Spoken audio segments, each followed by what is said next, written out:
I'm Britt. I'm Kevin. And I'm Kelly. And this is the So What podcast. Welcome, everybody. Happy December. Merry Christmas. Yay. Wow, wow, wow. I see your beard accoutrement you've got there. They are called beardaments. Beardaments. Beard ornaments. I have one more that's a bell.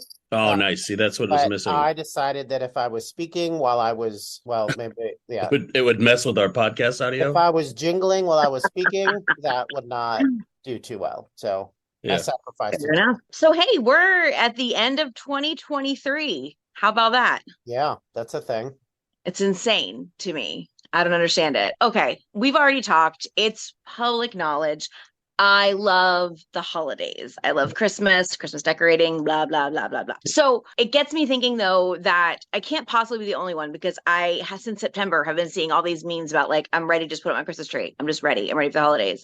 So now they're here. What do y'all like about the holidays? What are your favorite traditions, or a favorite tradition? Well, I like that the weather changes and it's cold, even though it's not really ever truly cold in Florida. It getting cooler and being able to put like a flannel on. Like when you do it in the fall, you do it for style and you're like, it's okay. I'm going to sweat. I don't care.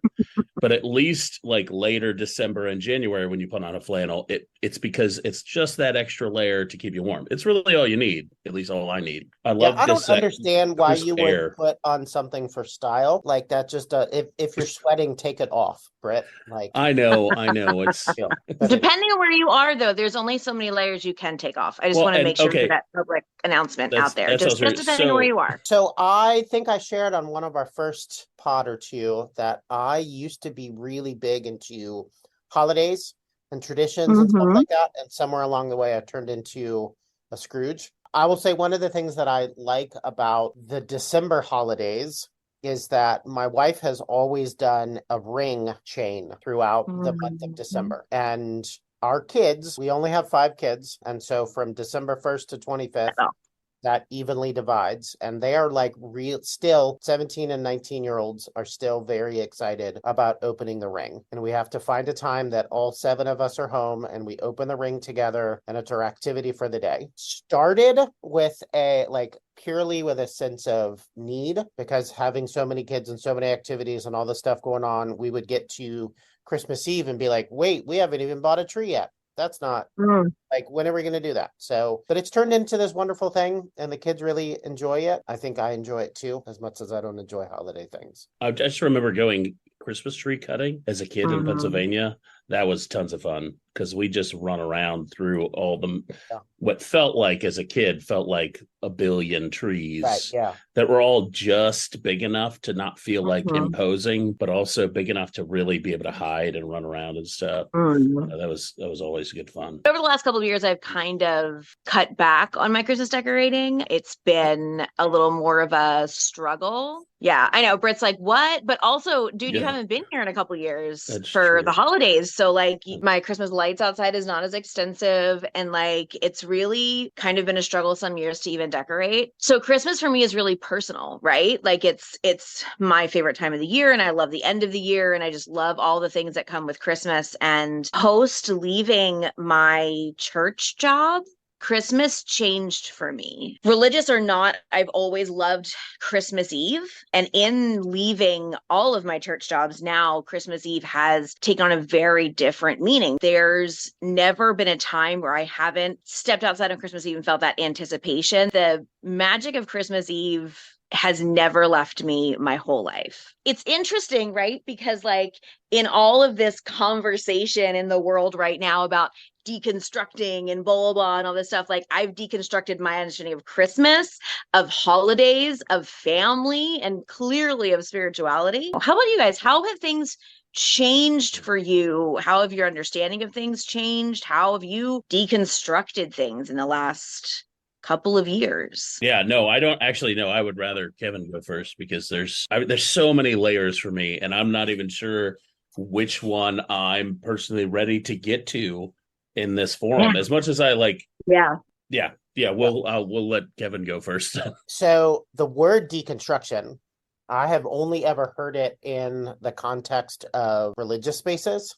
Mm-hmm. And I will say, being the lead clergy person at a church during the Christmas season is such a weird thing. And I got introduced to this phrase called the Advent sprint.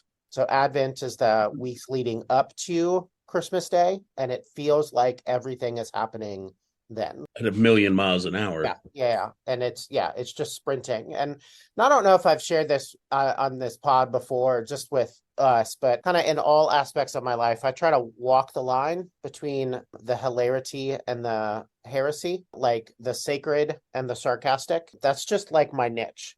Christmas Eve services, are they a worship service or is it a nostalgic experience? I've had a number of people tell me, the only reason I come to church on Christmas Eve is for fill in the blank.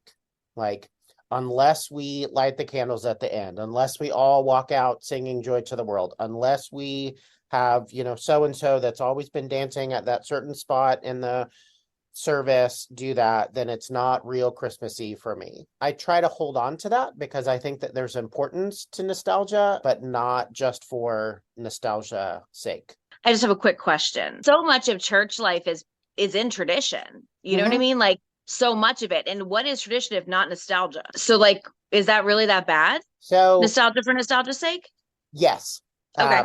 Yeah, if I'd known you were going to ask me that, I would have found the quote. So when tradition becomes sentimentality, when it loses its meaning, when it is, this is the way we've done it and we've always done it this way, which I think lends itself really well to the conversation of deconstruction. Why do we do that? Why do we light candles here? Why do we walk out singing Joy to the World? Like, is there a reason for that? Or is it just what we've always done and I want to always do that? And for me, as I lead services, religious services on Christmas Eve, I want there to be a spiritual reason for what we're doing. The first question that you asked us kind of in our opener of what are some, traditions or things that you like about this season. And I have realized that standing up on stage at a Christmas Eve service, when the lights go down and we pass the light throughout the room, that is the highlight of my year. Because not only does it just look really cool on a little kid level, like seeing a dark room and then having it slowly, like kind of organically fill, but it also, for me, the spiritual part of it is like, yeah, this world is crazy. And we're supposed to be talking about hope, and it does not feel very hopeful right now. And starts with one little light, and it spreads. And what can we do with that? That makes a lot of sense. So I think when I asked, like, is it such a big deal or is it such a problem? I think for me, because of where I'm at now, and probably because of my job now, I look at things like when people say we've done this way and we've always done this way and this is why I'm coming. I automatically, probably to my or their own detriment, maybe, would think through, okay, why is it so significant to you? More so now when people say things like, this means a lot to me or we've always done it this way, I'm a lot less angry about it than I used to be. That phrase used to drive me nuts. But now I'm like, okay, so why is it so important to you that we've always done it this way? And I think for me, that's been a result of my own deconstruction journey, because I have ultimately, at this point, I can say deconstructed everything that I knew about myself and the world in the last 5 years. Everything. Like, there's nothing that has been unchanged. There's nothing that has been untouched. Yeah. And it has been grueling and hard and exciting and lonely and weird for somebody who thought she would always work in the church, in ministry. The reason I bring that up, connecting to Christmas and to like December and stuff, is the fact that that tradition is still happening in places that once meant a lot to me, helps me in the continuity piece that doesn't really exist anywhere else in my life right now.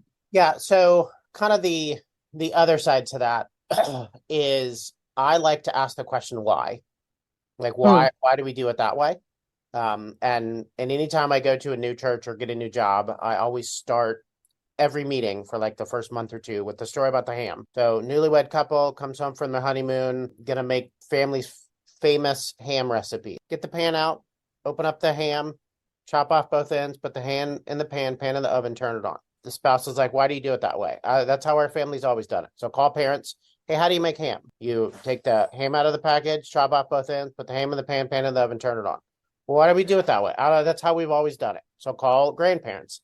Same thing. Chop off both ends, ham in the pan in the oven, turn it on. Well, why do you cut off both ends? Because my pan is too small and otherwise the ham doesn't fit. And so the question is, do we have to cut off both ends of the ham, or can we get a new pan? Have we got a new pan over the last couple of years? Like, what are we trying to do? Maybe why are we doing this rather than what we're doing? Mhm. I don't know if that makes any sense. No, it 100% So does, but much, I'm yeah. giggling because I feel like that's the way that I and a lot of people I know now feel about church. Mhm. Right. Yeah. Yeah. Like as Yeah. a whole.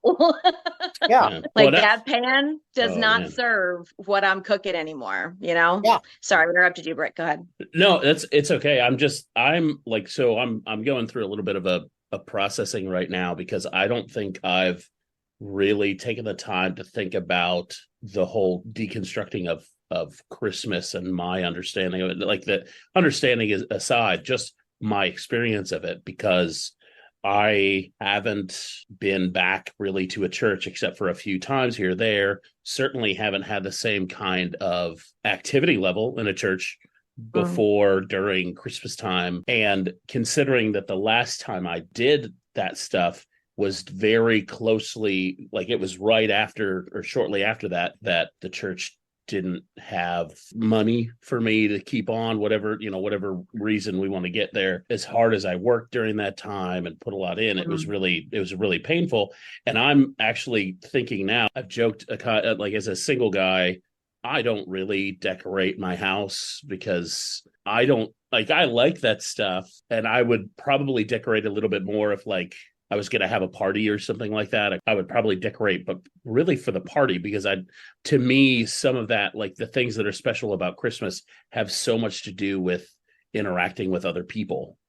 For me as a kid, the decoration wasn't, oh, that's a pretty tree. It's, we just spent an entire Sunday afternoon running around a field with cutting down a tree, bringing it home, and then spent the entire evening of Sunday decorating it. Like when I mentioned cutting down the tree earlier, it wasn't that we were cutting down the tree. It's that we were together as a family. I was playing with my brothers, or probably just brother at the time when I think about it in reality. But it still was like, it was about the people that were involved in that. And I joked, my mom, when I moved to Florida, if she hears this, she's gonna be embarrassed and maybe call me about it. But she gave me a fake Christmas tree and a box of ornaments, and they weren't like sentimental ornaments yet, but they were just a box of ornaments so I could decorate my Christmas tree. I never did that, ever, ever, ever, ever. Sorry, Mom. Did she not know?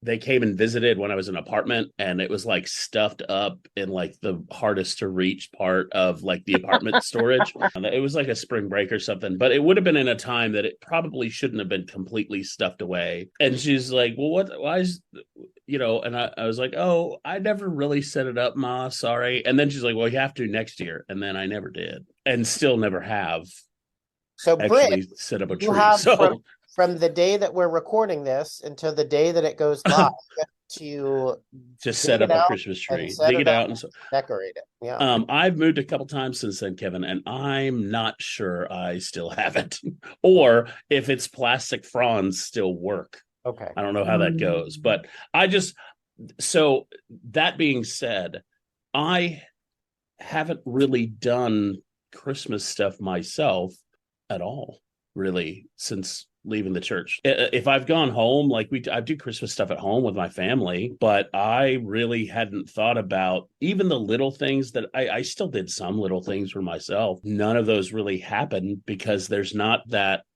other stuff going on that I got to get ready for this thing going on or that party or that, I got to make sure I'm cleaning up for this or prepping this video for that, all those things that I was always doing that I'm not doing anymore. And now it's just a time to breathe at the end of a long semester of school. It's kind of odd feeling, I guess, that I allowed something that was still important to me just fall away, not because I was like purposely like, wow, I just don't agree with this stuff anymore or something. Like, it was none of that. I guess it's an odd thing to, in this forum, have something come up that's like, oh, I haven't really thought about that as far as my life goes. Yeah. Speaking of odd, I might be misreading the situation, but I feel like Kelly is less interested or willing or whatever to deconstruct Christmas than I am. And I thought it would have been the other way around. I feel like because of the fact that I'm not there anymore and my stakes are not in how those services go and how happy those people are and what they're actually giving and if they're just like comfortable or if they're being challenged or if things are moving forward. Like I don't have a stake in that anymore. And so for me, it's like if somebody has something they like let them like it. You know, it's kind of that because in reality, for me at this point, I don't know that I will ever go back to church. I don't actually think I ever will. I'll say it straight up. I don't think I will. And I wouldn't have said that 7 months ago, 8 months ago. I am saying that now. And I think that for me, it's like if people can hold on to something that's magical for no reason at all, that's connected to something that meant so much to them for so long, I'm just like, why pull at that thread? Multiple times throughout the year, I think about what I'd be doing and where I'd be if I was still working my church jobs. And then I think about the people that I thought I would do life with that left and that don't try to be in relationship or connection with me anymore. I'm hopeful for the day that doesn't hurt. I don't know that that'll ever happen. That led to me like deconstructing my understanding of friendship, deconstructing my understanding of connection and how we exist in each other's lives. All of that comes back to this idea that if there's something that somebody simply loves, even if there's not a reason for it, I don't see it being bad because, in my opinion, tradition is just nostalgia that we've put a purpose on so that we can keep doing it. Gosh, no, that just gets my mind moving. Do you feel like the hesitation to just essentially, deconstruct somebody else's tradition is from the pain associated with when those traditions were deconstructed in you? Yeah, I didn't get a Because I will choice. say for myself, that's what's happened for me. I'm still like Rage Against the Machine a little bit. I still want to pull at those strings, but I also every time I tug on those strings, it's like I'm pulling a bucket of pain down on my head. Here's the real thing: is I thought I had done a lot more deconstructing of my own feelings and thoughts about it to not get so fighty about that, and I have not at all. It's messy out there.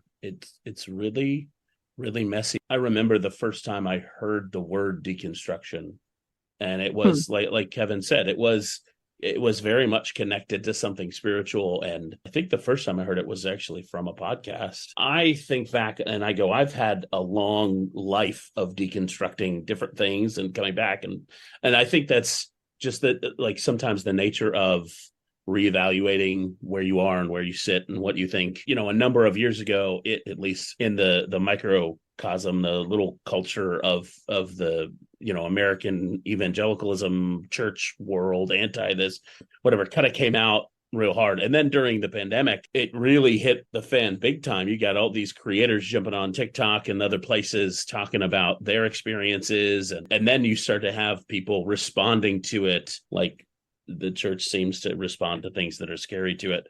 It's immediately evil and we need to get rid of it because it's unhealthy and you can't do that. And so can you repeat that? Yeah, so you said which part? So the part about the way that the church responds to things that are scary to it. Yeah, scary to it. Yeah, scary to it. Yeah, scary to it. Yeah, or I mean, maybe a threat would be a better scary response threat, to that. something like that. So it is some kind of negative intonation. I don't know if that's the word. So that is a question that I had for y'all. So why is it that deconstruction is so threatening, scary to some people, and then to others? And I'm going to pick on Brett here. Like Brett said, I've always done deconstruction. And so I was kind of like, I don't remember what words you said because I don't hang on every word you say, but like, like it was a normal thing for you. It's just part of what you've done. Like you've always deconstructed. And then you said, but when the church is faced with something it doesn't like or scary or whatever, as if the default is, well, of course the church isn't going to like this. And I don't disagree with you on that. but I want to know, what do y'all think about, or why do you think some people, either individuals or collectively, are resistant to deconstruction? Well, I'll try to explain what I now call a lifetime of deconstruction that I would not have called that even 2 years ago. I grew up relatively, at least surrounded by some pretty conservative white evangelical ideas. Like, certainly wasn't being taught those purposely theologically, but I remember listening to Focus on the Family in the car around like the Halloween time, and hearing like a McGee and Me or something, one of those like radio plays that were real big in the 80s, and it talked about like Dungeons and Dragons, and then like a demon showed up to like possess a child and kill some. It was like I'm like 8 or something like that, and I'm like, oh no, October is evil, and this game is evil because it's talking to demons. And it's so like it's right in the middle of like the satanic panic of the 80s, and all these things. Even when I went to school and was learning like church history and theology and all these other things, looking back and going, wow, that doesn't make any sense. And it came from all these other social things and not Jesus things, but it like infected the church and then just went like wildfire. I went to a conservative Christian college, and I remember times when I was in classes that on one side of the class sat a bunch of pastoral students that were on the pastoral track, and on the other side of the class sat these it was called Christian education, which was so youth ministry, children's ministry, camping ministry, these other ministry pieces. So you had potential future church leaders on one side and future church workers on the other side.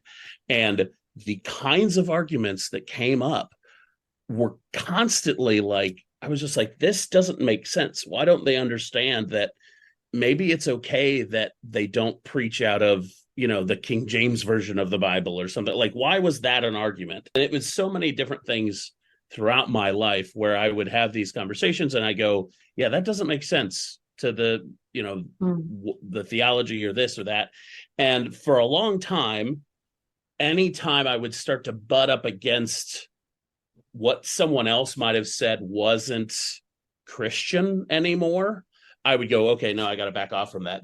I can't question that one. I can't deconstruct that one. I'm not allowed to, because if I do that, then I'm not a Christian anymore, or I'm not going to heaven anymore, or there's some other thing like that. Sometimes it was internal. I remember when I began questioning my own theology of hell and what that meant. And I remember other Christians around me saying, well, you can't question that. If you don't believe in hell, then you're not really a Christian anymore. So, and then in the last couple of years, because of my own life and things that have happened, I essentially just allowed a lot more deconstructing to happen.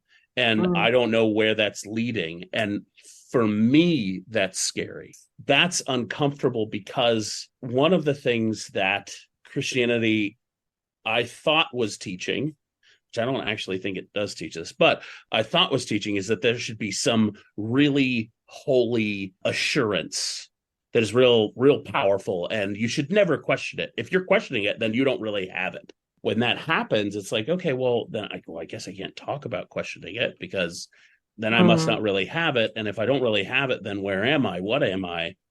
What have I been doing? I remember a conversation similar to this with you, Kelly, when I first realized I probably wasn't going to go back and work for a church. It was like, okay, so what did I just spend almost 20 years of my life doing? Not that it wasn't valuable, not that there weren't many good things that came of that for people, even for myself, but there are also a lot of sacrifices that I made, a lot of sacrifices that I'm not even that I haven't even quantified. And to realize that that's gone now, and that what does that mean? Where do I sit? And so that question of where is this stuff? Where's it going? Is a scary place to be as a person. I think when people actually, I'll do this for myself, because it's only fair if I do it that way. The times when another person had a question about faith that I was afraid would lead them away from it, it scared me, not just for them, but for myself. And well, I've got to make sure that doesn't like I held some kind of responsibility in myself that probably isn't really there. It's not my responsibility to do that stuff. It's kind of theirs. And the reason it's like I said earlier, a threat to Christianity or the church or whatever is because if too many questions happen and they walk away, well, what really happens to the church? I remember, early conservative thought, and maybe still is in some places theologically, like if they backslide, well, they were never really Christians in the first place. That doesn't happen to Christians. There's so much in my mind on this, and there's so many different times where it touches pieces of me that aren't like fully deconstructed yet. It's really odd to be a person who is experiencing deconstruction definitely from the institutions surrounding faith, like 1,000% from the institutions. And because I'm deconstructing that, there's always pieces that begin to touch on that personal aspect of it. And that is scary and exciting. And it also comes with, like you said, Kelly, a bunch of pain, because I'm undoing these things that meant a lot to me, that I taught other people about, that are still special to many of those people I taught it about too. And that in some part are still special to me. I'm just not sure which parts yet. Not entirely, at least. So I'm going to answer. The reason I think people are so afraid of deconstruction is because our understandings of who we are is based on what we believe and what we think. And when you pull that apart, you don't know who you are anymore. So, I mean, I think on a very basic level, that's why humans are afraid of deconstruction. As an institution, the church, I think the church is afraid of deconstruction because they equate deconstruction with people understanding they don't actually need the institution the way the institution is currently built, and will go and do something else, which means that institutions will fail to exist. So my last couple of months that I worked in a local church, there was so much weight put on me. And in fact, that was their justification for asking me to leave, because I wasn't bringing enough people into the church. But the bottom line for that was the church was not sustainable the way it was existing if more money didn't come in, and there was no other way to get more people in except through what I was doing. And what I was currently doing with my group was too threatening to the church and the future of it, where it wanted to go based on what was happening in the denomination. The argument piece that I end up getting into with people about this is when I say things like the church exists to make itself continue to exist, because like you need to get people in, you need to get money in so you can pay your leadership so you can get bigger and you can keep having leadership and you can keep having church. Like that's the machine piece of it. And like church, big C universal church, that's like the business plan for a church, is you got to keep people there so that it keeps existing. Otherwise, people don't have jobs. Okay. When the conversation comes up about churches that don't allow for free thinking, or churches that don't, accept people like me, or like what my youth group ended up being right before I left, those churches that don't accept that, I have other people in churches that would have accepted me and would not have asked me to leave say, well, not in my church. To which my response is, not all churches is the same thing as not all cops and not all men. It's crap. Because if the institution of the church is keeping people down, which is what churches right now are doing as a whole, church universal, keeping people in the understanding of purity culture, keeping people hating themselves, taking their mental health struggles and making them sin and things that keep them from God. When the unit and the function of that entity is that, whether your church belongs to that or not doesn't matter, because the system is still problematic and the system is the problem. And the reason people in the system are afraid of deconstruction is because it breaks the system, and they don't know what happens when the system breaks. And we saw that in 2020 when people wanted to come back to church and do everything exactly the way that they wanted to do it, because we have to get people back in in-person worship. We have to get people back in. We risked people's lives to get people back in the seats because that's all they knew. Innovation wasn't there. It was too scary to do anything different. It just was so glaring to me the way so many Christians and so many churches treated that time, that it became very clear to me that churches as a whole run from deconstruction and demonize those who deconstruct because they're a threat to their system. Yeah. So I don't disagree with most of what you said. And we're two individual people that have our own brains and we don't have to agree on everything. Mm-hmm. I also know, like, you know, my job Mm-hmm. and you are okay with me being on this podcast. Mm-hmm. And so, like, yeah, let me ask you a question kind of peripherally to what you said. Mm-hmm. So, not all churches, not all men, not all cops. Mm-hmm. Okay. To people who respond to you with, okay, well, I am a man and I'm not that way. So what do I do? Or I am a cop and I'm not that way. What do I do? Or in this situation, Mm-hmm. I am part of a church and I'm not that way. So what do I do? So what is the response to folks that bring those questions? Yeah. So for me, when people say that, I think they're responding to the understanding that when I say that, I'm relegating everyone to this bad place and they'll just always stay in this bad place. My point in it, not all churches, not all cops, not all men, is that the systems that those identities exist in, the way they exist in our world, are broken and incorrect and must be redone, have to be, in order for the people who don't fit into those generalizations and don't fit into those categories to be able to show that they are different. I'm very aware not every single cop in the world is dirty, but the system that allows for dirty cops to exist is the system that not dirty cops still work in. All right, so You let me still interrupt work real in quick. it. Yeah. Putting it in a different context, because why not bring up another hot button issue? I'm going to bring up racism. Yeah. And so for Yeah. years, I was not racist. And for years I was racist, and that's a whole nother podcast that we can talk about that. And but for years I was not racist. And so when Mm-hmm. people talked about that, I was like, oh, I'm good because Mm. I'm not currently being racist or not, Right. currently intentionally, whatever. And then Sure. I always mess up the name, and I apologize. Ibrahim Hindi wrote a Okay. book on how to be anti-racist. And Mm-hmm. so that, for me, was a big eye-opening experience, that it's not enough to just not be racist, that Yeah. what we have to do is be anti-racist. And so, Right. not being racist is a passive thing. Anti-racist is Mm-hmm. an active thing. And Mm-hmm. so, as a pastoral leader, let me mansplain, Christian mansplain to all of those that are listening, that if Uh-huh. you're part of a church and you feel like your church is not one of those bad ones, if you feel like your church is not one that gets upset by these things, my question for you would be, how are you being anti whatever, kind of word that we Mm-hmm. want to use? Mm-hmm. Again, it's not enough to just not be it, but we have to be Right. actively against it. There's a lot of points in which Britt was talking that I was like, oh, I wrote a sermon about that. Oh, you hear this thing. Oh, like I disagree. And like, there's so much pain in what you're saying. And I have to realize that, like, I'm not here to preach sermons, on this podcast. Like, these are three adult people to have conversations. Mm-hmm. And like, this is going to come as not a shock to either of you, but I've gotten myself in trouble at churches because I am fairly against the system. Mm-hmm.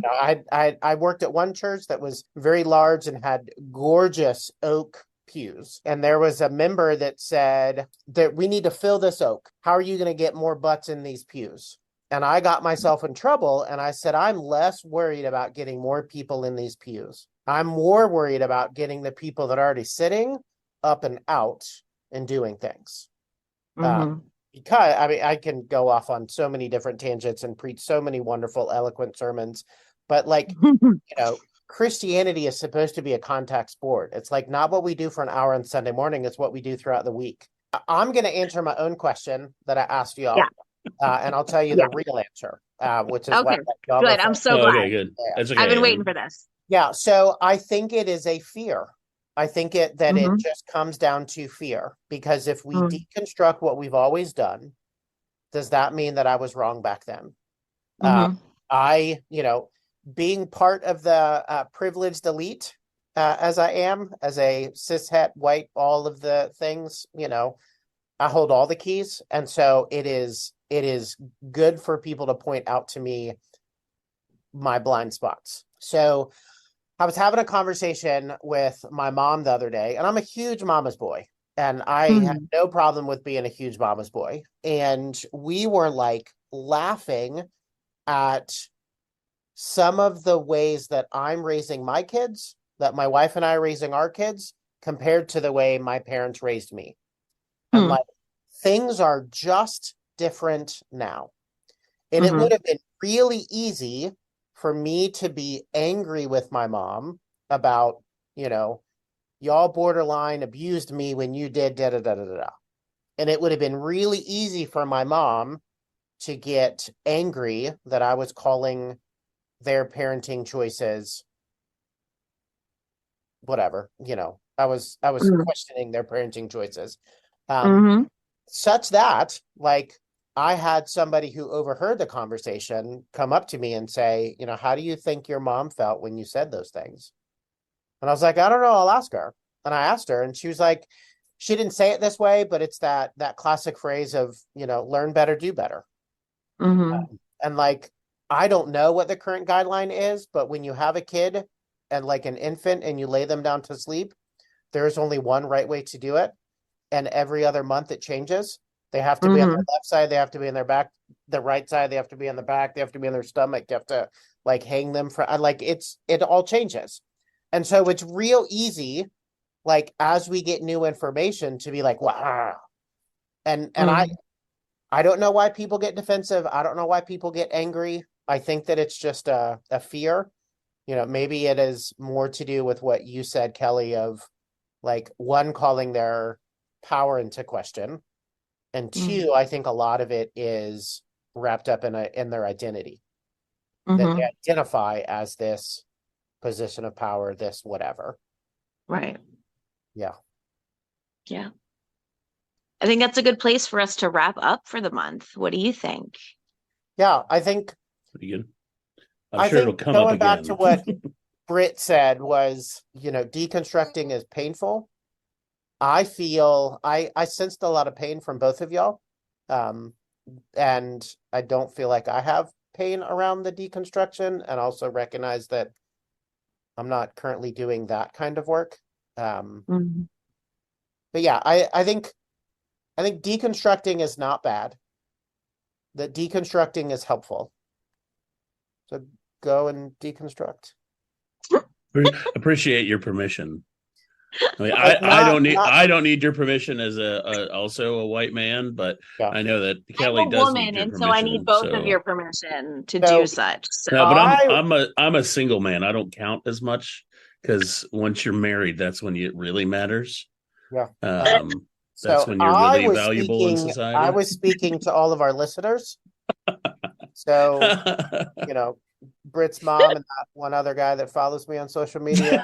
So, like, just those two people. Did my mom start following you on social No, media? I have. I don't know. Okay. I wouldn't be surprised at all. I No, remember one last fun story that is definitely going to end up making it online, and I'm going to get a phone call about, was years ago when like Facebook was first starting to get like adults on it. My uncle sent me a text message that was like, if you don't respond to your mother's friend request on Facebook, she's going to kill me. She's asking me questions instead of asking you because you haven't responded to her. And I don't even know. I don't even remember. It might have been Facebook. It might have been Instagram, but it was one of those like, you've got to respond to your mother's Facebook friend request. Yeah. Because she doesn't know how to ask it in person or on the phone, because it's like she feels awkward about it. And it's like, he's like, I just don't want her to call me and ask me anymore to explain it or something like that. that's amazing. It was great. Good times. Well, that will be a wrap for 2023 for So What podcast. We'll be back in January, and I hope everyone has an amazing end of the year. And we will, in fact, what's that, Kevin? See you next year. Until then, where can they find us?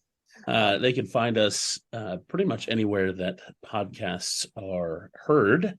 So iTunes, Spotify, and all the others, as well as checking us out on both TikTok and Instagram at So What Pod. Awesome. Thanks so much, everybody. Bye. Bye. Wow.